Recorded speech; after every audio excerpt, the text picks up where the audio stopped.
الحمدللہ رب العالمین والصلاة والسلام علی سید المرسلین وعلی آلہ وصحبہ اجمعین، اما بعد۔ آج کا ہمارا درس صلاۃ صحیح ہونے کی شرطوں سے متعلق ہے۔ سب سے پہلی شرط یہ ہے کہ آپ کو یہ بات معلوم ہو جائے کہ صلاۃ کا وقت داخل ہو چکا ہے، شروع ہو چکا ہے، کیونکہ اللہ تبارک و تعالیٰ نے ارشاد فرمایا ہے ان الصلاۃ کانت علی المؤمنین کتابا موقوتا، سورہ نساء کی آیت نمبر 103 میں، کہ صلاۃ کو اللہ تبارک و تعالیٰ نے ایمان والوں پر ایک متعین وقت پر فرض فرمایا ہے۔ تو اس لیے وقت شروع ہونے سے پہلے اور وقت نکل جانے کے بعد کسی صلاۃ کا ادا کرنا درست نہیں ہے، البتہ یہ کہ انسان کے پاس عذر ہو۔ تو صلاۃ کا وقت جب شروع ہو جائے تبھی اس کے بعد صلاۃ کی ادائیگی کی جائے گی۔ تو یہ پہلی شرط ہے صلاۃ کے صحیح ہونے کے لیے کہ آدمی کو معلوم ہو کہ اس کا وقت شروع ہو گیا ہے۔ دوسری شرط ہے کہ حدث اکبر اور حدث اصغر سے طہارت حاصل کی جائے۔ حدث اکبر سے طہارت غسل کے ذریعے ہوتی ہے اور حدث اصغر سے طہارت وضو کے ذریعے ہوتی ہے۔ اللہ تبارک و تعالیٰ نے ارشاد فرمایا یا ایھا الذین آمنوا اذا قمتم الی الصلاۃ فاغسلوا وجوہکم وایدیکم الی المرافق وامسحوا برؤوسکم وارجلکم الی الکعبین وان کنتم جنبا فاطہروا۔ اے وہ لوگوں جو ایمان لائے ہو، جب صلاۃ کے لیے کھڑے ہونے کا ارادہ کرو تو اپنے چہروں کو دھو لیا کرو، اپنے ہاتھوں کو کہنیوں سمیت دھو لیا کرو، اپنے سروں کا مسح کرو اور اپنے پیروں کو ٹخنوں سمیت دھو لیا کرو، اور اگر تم جنوبی ہو تو غسل کر لیا کرو۔ تو اس میں اللہ تبارک و تعالیٰ نے غسل اور وضو دونوں کا حکم دیا ہے، اور یہ آیت سورہ مائدہ کی آیت نمبر 6 ہے۔ اسی طرح سے جناب محمد رسول اللہ صلی اللہ علیہ وسلم کی حدیث ہے لا يقبل اللہ صلاۃ بغیر طہور، اللہ تبارک و تعالیٰ کوئی صلاۃ طہارت کے بغیر قبول نہیں فرماتا۔ یہ حدیث اس سے پہلے بھی گزر چکی ہے اور صحیح حدیث ہے کہ اللہ تبارک و تعالیٰ کسی بھی صلاۃ کو طہارت کے بغیر قبول نہیں فرماتا ہے، یا تو وضو کیا جو ہے یا اس کے بدلے تیمم کیا جائے، یا غسل کیا جائے یا اس کے بدلے تیمم کیا جائے، تو طہارت ضروری ہے۔ تیسری شرط ہے کہ جو آپ کپڑا پہنے ہوئے ہیں اور آپ کا بدن اور اسی طرح سے وہ جگہ جہاں پر آپ صلاۃ ادا کرنا چاہتے ہیں اسے بھی پاک ہونا چاہیے۔ کپڑے کی پاکی کے لیے دلیل قرآن مجید کی وہ آیت ہے جس میں اللہ تبارک و تعالیٰ نے ارشاد فرمایا وَثِيَابَكَ فَطَهِّرْ، اور اپنے کپڑوں کو پاک صاف رکھو۔ یہ سورہ مدثر کی آیت نمبر 4 ہے۔ اور اسی طرح سے اللہ کے نبی کریم صلی اللہ علیہ وسلم کی حدیث، آپ نے فرمایا اذا جاء احدکم المسجد فلیقلب نعلیہ ولینظر فیہما، جب تم میں سے کوئی شخص مسجد میں آئے تو وہ اپنے جوتوں کو الٹ پلٹ کے دیکھ لے، اچھی طرح سے دیکھ لے۔ فإن رأى خبثا فلیمسحہ بالارض ثم لیصلی فیہما، اگر اسے جوتے میں کوئی گندگی نظر آئے، کوئی اذیت کی چیز نظر آئے تو زمین پہ رگڑ کے اچھی طرح سے جوتے کو صاف کر لے اور جوتے پہن کر کے اس میں صلاۃ ادا کر لے۔ اسی طرح سے بدن کی پاکی کے تعلق سے اللہ کے نبی کریم صلی اللہ علیہ وسلم کی یہ حدیث جو علی رضی اللہ عنہ سے مروی ہے، علی رضی اللہ عنہ نے نبی کریم صلی اللہ علیہ وسلم سے مزی کے بارے میں سوال کیا تو آپ صلی اللہ علیہ وسلم نے فرمایا توضأ واغسل ذکرک، کہ اگر مزی نکل آئے تو اپنے ذکر کو، اگلی شرمگاہ کو دھو لو اور وضو کر لو۔ یہ جو ہے اس سے معلوم ہوتا ہے، آپ نے جب کہا کہ اپنی شرمگاہ کو دھو لو، تو شرمگاہ یہ جگہ ہے، آپ کے بدن کا ایک حصہ ہے، تو اس سے معلوم ہوتا ہے بدن کی طہارت بھی ہونی چاہیے۔ اسی طرح سے اللہ کے نبی کریم صلی اللہ علیہ وسلم نے اس عورت سے جس کی ماہواری خراب ہو گئی ہو، جو استحاضہ میں مبتلا ہو، جس کا حیض اپنے وقت پہ آنے کے بعد بھی خون جاری رہتا ہے، بیماری کا خون جسے جاری رہتا ہے، آپ صلی اللہ علیہ وسلم نے فرمایا اغسلی عنک الدم وصلی، تم اپنے بدن اور کپڑے سے لگے ہوئے خون کو دھو لو اور اس کے بعد صلاۃ پڑھو۔ یہ حدیث متفق علیہ ہے، صحیح بخاری میں 331 نمبر پر اور صحیح مسلم میں 333 نمبر پر، اور اسی طرح سے ترمذی، ابن ماجہ وغیرہ میں بھی موجود ہے۔ تو یہاں آپ دیکھیں کہ اللہ کے نبی کریم صلی اللہ علیہ وسلم نے فرمایا کہ خون کو، جو حیض کا خون ہے، اسے دھو لو۔ اسی طرح سے جگہ کی طہارت کا جہاں تک مسئلہ ہے تو بہت معروف حدیث ہے اس سلسلے میں کہ نبی کریم صلی اللہ علیہ وسلم اپنے صحابہ کے ساتھ اپنی مسجد نبوی میں تشریف فرما تھے کہ ایک بدو آیا اور مسجد کے ایک کنارے میں اس نے پیشاب کرنا شروع کر دیا۔ لوگوں نے ڈانٹنا چاہا تو اللہ کے نبی کریم صلی اللہ علیہ وسلم نے منع فرما دیا، اور بعد میں آپ نے اپنے صحابہ کو حکم دیا اریقوا علی بولہ سجلا من ماء، کہ جہاں اس شخص نے پیشاب کیا ہے وہاں ایک ڈول پانی لا کر کے ڈال دو۔ اس سے معلوم ہوتا ہے کہ وہ گندگی جو ہو گئی تھی اس کو باقی نہیں رکھا گیا، بلکہ اس کی صفائی کا حکم دیا گیا، کیونکہ یہاں صلاۃ ادا کرنا ہے، یہ مسجد ہے اور مسجد کی پاکی ضروری ہے، تو جگہ پاک ہونا چاہیے، اس حدیث سے معلوم ہوتا ہے۔ اگر کسی شخص نے صلاۃ ادا کر لی اور صلاۃ ادا کرنے کے بعد اسے معلوم ہوا کہ میرے کپڑے یا بدن یا جوتے یا کسی حصے پر کوئی نجاست لگی ہوئی تھی، پہلے سے اسے نہیں معلوم تھا، جب صلاۃ ادا کر چکا تو بعد میں اسے معلوم ہوا کہ ارے یہ تو نجاست لگی ہوئی تھی، میں اسے پاک نہیں کر سکا، ایسی صورت میں اس کی صلاۃ درست ہوگی اور اس کو صلاۃ واپس لوٹانے کی ضرورت نہیں ہے، اعادہ کرنے کی ضرورت نہیں ہے، دوبارہ صلاۃ پڑھنے کی ضرورت نہیں ہے۔ اگر صلاۃ کے دوران ہی اسے معلوم ہو گیا کہ کپڑے میں یا بدن میں یا کسی جگہ نجاست لگی ہوئی ہے اور صلاۃ کے اندر ہی اس کی صفائی کر سکتا ہے تو وہ اسے صاف کر لے گا۔ اور اگر مثال کے طور پر اگر کوئی ایسا لباس ہے جسے وہ اپنے سے الگ کر سکتا ہے یا جو ہے اس کے ذریعے اس کو نکال سکتا ہے، بیرونی لباس ہے، مثال کے طور پر جوتا پہنے ہوئے ہے اور پتہ چلا کہ جوتے میں تو گندگی ہے تو جوتا نکال دے، یا اسی طرح سے کپڑا پہنے ہے، کپڑے کے اوپر ایک اور کپڑا پہنے ہوئے، کوٹ وغیرہ پہنے ہوئے ہے اور پتہ چلا کہ کوٹ میں جو اوپری لباس ہے اس پہ گندگی لگی ہوئی ہے تو کوٹ کو نکال دے، باقی کپڑا پہنے صلاۃ ادا کر لے۔ تو اس سلسلے میں، اور اگر جو ہے اسے وہ الگ نہیں کر سکتا ہے اور وہ ایسا کپڑا ہے کہ وہ اسے اتارے گا تو بے ستر ہو جائے گا، ننگا ہو جائے گا، بے پردہ ہو جائے گا، تو ایسی صورت میں وہ کپڑا پہنے صلاۃ ادا کر لے گا اور اسے اس صلاۃ کو دہرانے کی ضرورت نہیں ہے۔ اس سلسلے میں دلیل ابو سعید رضی اللہ عنہ کی حدیث ہے کہ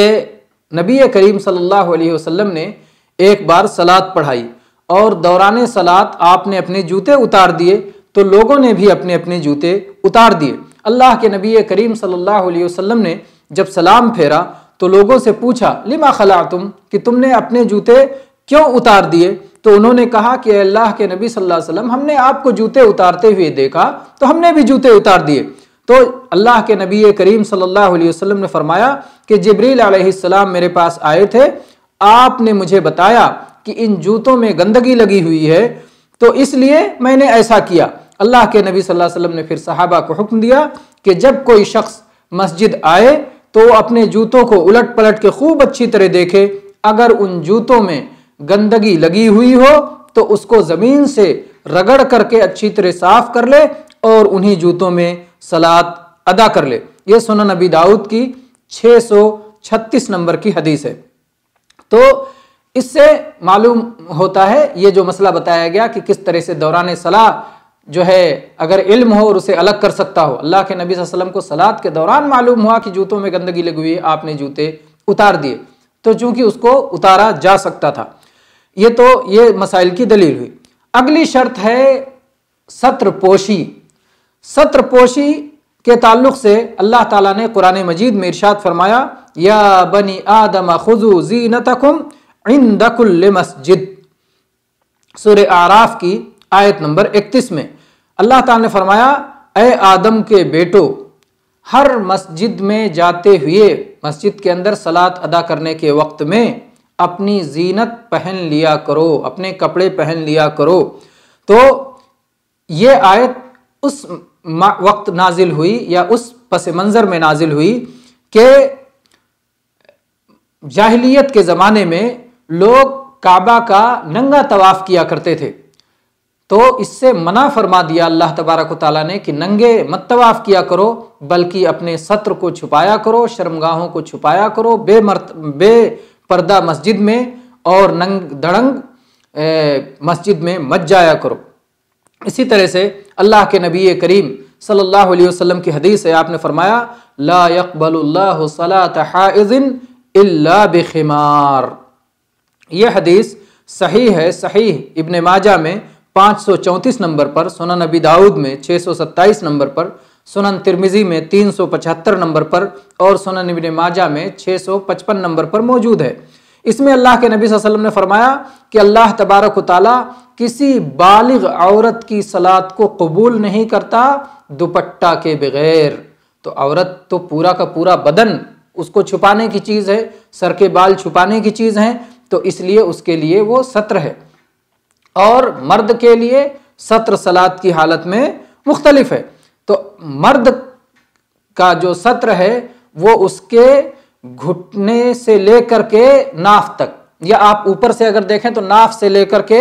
گھٹنے تک، جیسا کہ عمرو بن شعیب عن ابیہ عن جدہ کی روایت ہے ما بین السرۃ والرکبۃ عورہ، کہ ناف سے گھٹنے کے درمیان یہ چھپانے کی چیز ہے، یہ ستر ہے۔ یہ حسن درجے کی حدیث ہے، امام احمد، امام ابو داؤد اور امام دارقطنی نے اسے روایت کیا ہے، اور اروا میں، ارواء الغلیل میں 271 نمبر پر یہ حدیث موجود ہے۔ اسی طرح سے جرحد الاسلمی کی روایت ہے، کہتے ہیں کہ رسول اللہ صلی اللہ علیہ وسلم کا میرے پاس سے گزر ہوا اور میں ایک چادر اوڑھے ہوئے تھا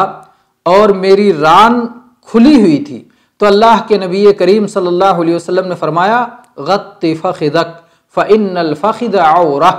کہ اپنی ران کو چھپا لو، اس لیے کہ ران چھپانے کی چیز ہے، ران یہ شرمگاہ کا حصہ ہے، یہ ستر میں سے آتا ہے۔ یہ حدیث سنن ترمذی میں 2948 نمبر پر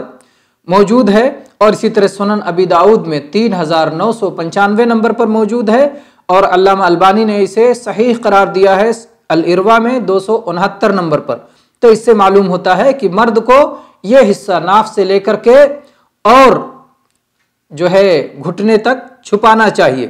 اور اسی طرح سے صلاۃ کی حالت میں کندھے پہ بھی کچھ نہ کچھ ہونا چاہیے، کیونکہ اس تعلق سے بھی اللہ کے نبی صلی اللہ علیہ وسلم کا ارشاد موجود ہے۔ اور جہاں تک عورت کا مسئلہ ہے تو عورت کے لیے صلاۃ کے اندر پورا کا پورا بدن چھپانا چاہیے سوائے چہروں کے اور ہتھیلیوں کے، جیسا کہ نبی صلی اللہ علیہ وسلم کا فرمان ہے المرأۃ عورہ، کہ عورت پورا کا پورا پردہ کرنے کی اور چھپانے کی چیز ہے۔ یہ حدیث صحیح ہے، صحیح ابن ماجہ میں 669 نمبر پر موجود ہے، اور سنن ترمذی میں 1183 نمبر پر موجود ہے۔ اسی طرح سے اللہ کے نبی کریم صلی اللہ علیہ وسلم نے فرمایا، اور یہ حدیث آپ سن چکے ہیں، لا يقبل اللہ صلاۃ حائض الا بخمار، کسی بھی بالغ عورت کی صلاح پردے کے بغیر، دوپٹے کے بغیر، سر پہ کچھ ڈالے بغیر اللہ کے ہاں قابل قبول نہیں ہے۔ تو یہ ستر کے لیے یہ سارے دلائل ہیں۔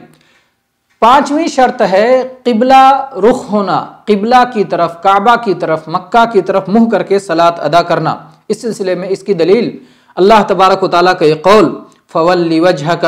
شَطْرَ الْمَسْجِدِ الْحَرَامِ وَحَيْثُ مَا كُنْتُمْ فَوَلُّوا وُجُوهَكُمْ شَطْرَهُ، یہ سورہ بقرہ کی آیت نمبر 150۔ اللہ تعالیٰ نے فرمایا کہ اپنا چہرہ مسجد حرام کی طرف کیا کیجئے، اور دنیا کے جس کونے میں بھی رہیے، جہاں بھی رہیے، صلاۃ ادا کرنے کے لیے اپنا چہرہ مسجد حرام کی طرف کیا کیجیے۔ اسی طرح سے اللہ کے نبی کریم صلی اللہ علیہ وسلم کی وہ حدیث جو حدیث المسیء صلاتہ، اپنی صلاۃ صحیح طور سے نہ پڑھنے والے کے نام سے مشہور ہے،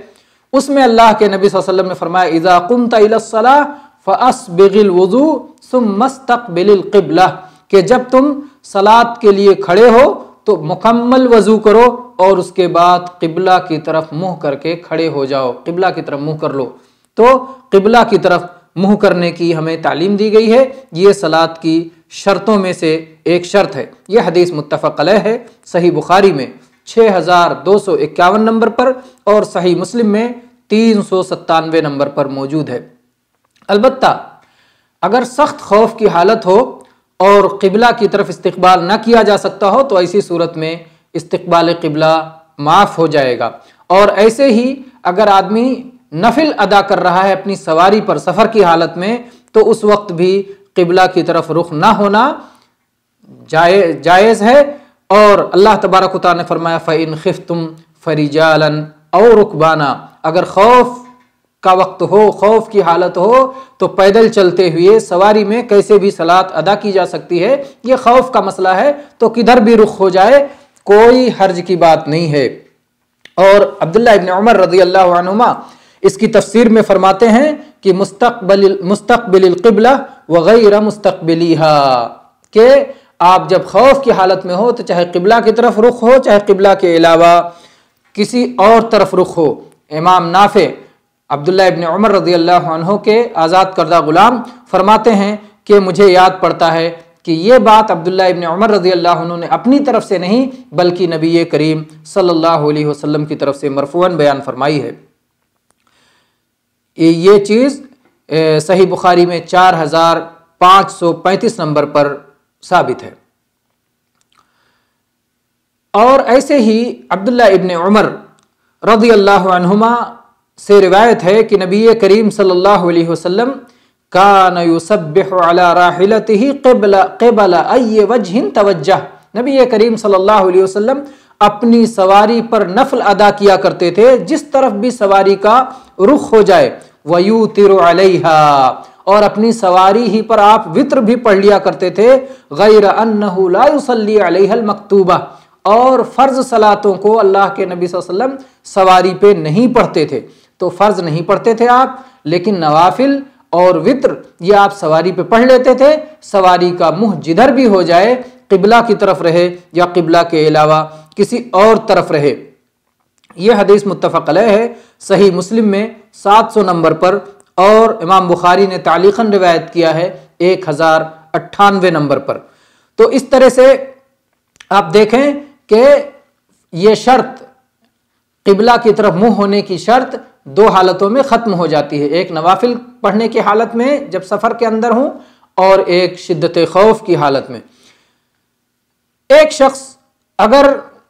وہ کہیں میدان میں ہے، سفر میں ہے، کسی ایسی جگہ ہے جہاں اسے قبلہ کا علم نہیں ہو رہا ہے، اس نے اپنے طور پر ایک اندازہ لگایا اور پھر اسے قبلہ سمجھ کر اس کی طرف صلاۃ ادا کر لی،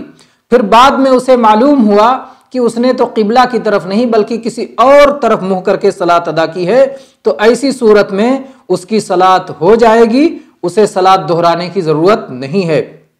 چنانچہ اس سلسلے میں عامر ابن ربیعہ کہتے ہیں کہ ہم لوگ نبی کریم صلی اللہ علیہ وسلم کے ساتھ ایک اندھیری رات میں سفر میں تھے، ہمیں نہیں معلوم ہوا کہ قبلہ کس طرف ہے، ہم میں سے ہر شخص نے اپنے اپنے حساب سے جدھر قبلہ سمجھا ادھر منہ کر کے صلاۃ ادا کر لی۔ جب صبح کا وقت ہوا اور ہم نے اللہ کے نبی کریم صلی اللہ علیہ وسلم سے اس معاملے کا ذکر کیا تو آپ صلی اللہ علیہ وسلم نے فرمایا فَأَيْنَمَا تُوَلُّوا فَثَمَّ وَجْهُ اللَّهِ، آپ نے اللہ کے اس کلام کی تلاوت فرمائی جو کہ اللہ تعالیٰ کی طرف سے نازل ہوئی۔ آپ نے کہا جدھر بھی رخ کر لو ادھر اللہ تبارک و تعالیٰ نے قبلہ بنایا ہے ایسی حالت میں۔ یہ حدیث حسن ہے اور صحیح ابن ماجہ میں 835 نمبر پر اور سنن ترمذی میں 343 نمبر پر اور سنن ابن ماجہ میں 1020 نمبر پر موجود ہے۔ تو اس طرح سے آپ دیکھیں کہ یہ صلاۃ کی شرطیں ہیں۔ چھٹی شرط ہے صلاۃ کی نیت کرنا۔ نیت یہ ہے کہ آپ جس صلات کو ادا کرنے جا رہے ہیں اس کے دل میں اسے متعین کریں۔ نیت میں دو باتیں اہم ہیں، ایک تو یہ کہ آپ کے دل میں یہ ارادہ ہو کہ میں اللہ کے لیے ادا کرنے جا رہا ہوں، دکھانے کے لیے نہیں اور کسی اور مقصد سے نہیں، بلکہ اللہ کو راضی کرنے کے لیے، اللہ کے حکم پہ عمل کرنے کے لیے ایسا کر رہا ہوں۔ دوسرے یہ کہ متعین کریں کہ کیا کرنے جا رہے ہیں، فرض پڑھنے جا رہے ہیں، سنت پڑھنے جا رہے ہیں، کون سی سنت پڑھنے جا رہے ہیں، پہلے والی بعد والی، فرض میں کون سی فرض پڑھنے جا رہے ہیں، فرض ظہر کی فرض ہے کہ عصر کی فرض ہے، تو فرض کی تعین ہو، سنتوں کی تعین ہو، عبادت کی تعین ہو، اور یہ کہ اللہ کی خاطر ہو۔ یہ زبان سے ادا کرنے کا نام نیت نہیں ہے، نیت دل سے کیا جاتا ہے۔ دل میں آپ کو یہ بات اچھی طرح سے معلوم ہونا چاہیے کہ آپ صلاۃ ادا کرنے جا رہے ہیں، کون سی صلاۃ ادا کرنے جا رہے ہیں۔ زبان سے ایسی بات کہنا یہ نبی کریم صلی اللہ علیہ وسلم سے چونکہ ثابت نہیں ہے، اس لیے آپ کی خلاف ورزی ہے، یہ سنت کے بجائے بدعت ہے، یہ ہمارے لیے نقصان دہ ہے، فائدہ مند نہیں ہے۔ نبی کریم صلی اللہ علیہ وسلم سے جو بات ثابت ہے کہ آپ زبان سے کہتے تھے وہ یہ ہے کہ جب آپ صلاح کے لیے کھڑے ہوتے تھے تو اللہ اکبر کہتے تھے، تو ہم بھی صلاح کو اللہ اکبر سے شروع کریں گے، کچھ اور اپنی زبان سے کہہ کر کے نہیں بلکہ اللہ اکبر کہہ کے شروع کریں گے۔ اللہ کے نبی صلی اللہ علیہ وسلم نے اللہ اکبر سے پہلے کچھ کہا ہو ایسا کچھ آپ سے ثابت نہیں ہے۔ آپ سے کبھی یہ نہیں ثابت ہے کہ آپ نے کہا ہو کہ میں اللہ کے لیے ایسا ایسا پڑھنے جا رہا ہوں اور ایسی ایسی نیت کرتا ہوں۔ نہ نویتو کا لفظ ثابت ہے، نہ اصلی للہ قضا و قضا کا لفظ ثابت ہے، اور اس میں قبلہ رخ ہو کر کے اور اتنی رکعتیں امام کی صورت میں، مقتدی کی حالت میں، کیا کیا لوگ کہے جاتے ہیں، ادان، قضان، فرض وقت اور دنیا بھر کے دسیوں بدعات نیت کے اندر پائی جاتی ہیں۔ نیت کے مسئلے میں دسیوں بدعات پائی جاتی ہیں، نہ کسی صحیح سند سے، نہ ضعیف سند سے، نہ مسند، نہ مرسل، کسی طرح سے بھی نبی کریم صلی اللہ علیہ وسلم سے نیت کے الفاظ ثابت نہیں ہیں، نہ ہی آپ کے کسی صحابہ سے، اور نہ ہی کسی تابعی نے اس بات کو پسند کیا، اور نہ ہی ائمہ اربعہ سے یہ بات ثابت ہے کہ کسی نے نیت کے الفاظ کی تعلیم دی ہو۔ اس لیے نیت کے الفاظ کہنا یہ بدترین بدعت ہے، عملی بدعت ہے، اور اس سے بچنا چاہیے، اس سے اپنے آپ کی حفاظت کرنا چاہیے۔ تو یہ رہا ہمارا درس صلاۃ کی شرطوں سے متعلق۔ ہم نے آپ کو 6 شرطیں بتائیں صلاۃ کی۔ پہلی شرط، اب ایک بار اختصار کے ساتھ ہر شرط دیکھ لیتے ہیں۔ پہلی شرط یہ ہے کہ صلاۃ کا وقت شروع ہو گیا۔ دوسری شرط یہ ہے کہ حدث اصغر اور اکبر سے پاکی ہو۔ تیسری شرط یہ ہے کہ کپڑا، بدن اور وہ جگہ جہاں صلاۃ ادا کرنا ہے وہ پاک ہو۔ اور چوتھی شرط یہ ہے کہ ستر پوشی کی جائے۔ اور پانچویں شرط یہ ہے کہ قبلہ کی طرف رخ کیا جائے۔ اور چھٹی شرط یہ ہے کہ نیت کی جائے۔ اور یہ شروط صلاۃ سے پہلے ہے۔ ان کو مکمل کرنے کے بعد پھر صلاۃ کیسے پڑھیں گے اسے ہم دیکھیں گے۔ ھذا والحمد للہ رب العالمین وصلی اللہ علی نبینا وسلم۔